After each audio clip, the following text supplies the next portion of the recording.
तर्जुमान हकीकत शायर महब्बत मौलाना जलालुद्दीन मोहम्मद रूमी रहिमहुल्लाह मुतवफ़ा 672 सना हिजरिया की सारी ज़िंदगी दीन मतीन की खिदमत के अंदर गुजरी है। क्या कहने, आप मल्टी टैलेंटेड पर्सनैलिटी के हामिल थे, मल्टी डायमेंशनल शख्सियत थी आपकी, इल्म ज़ाहिर और इल्म बातिन के जामे थे। बहुत सारे लोग ये समझते हैं कि शायद आप जब तसव्वुफ़ की तरफ आए हैं, मारिफत की तरफ आए हैं, तो फिर आपने शरई ज़िम्मेदारियाँ छोड़ दी थी। तो ऐसा नहीं है।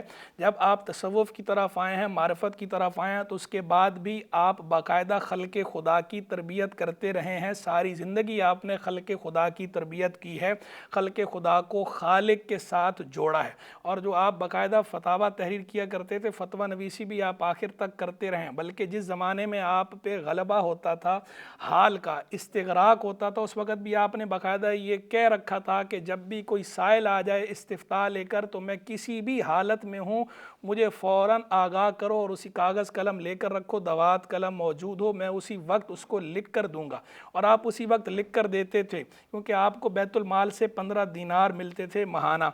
आपको मुफ्त खोरी की आदत नहीं थी। आप कहते थे कि मुझे कुछ बैतुल माल से मिलता है तो मैं इसके एवज़ में कुछ ना कुछ ज़रूर काम करूं, ऐसा कि जिससे बैतुल माल की जो मुझे मिल रहा है, बैतुल माल से माल मिल रहा है, ये माल मेरे लिए जायज़ हो जाए। तो इसलिए आप फतवा देते थे, हर हालत में फतवा देते थे। फतवा देना आपने नहीं छोड़ा। खल्क़े खुदा के साथ मिसाली ताल्लुक़ था। कोई भी साइल आता उसे खाली नहीं लौटाते थे।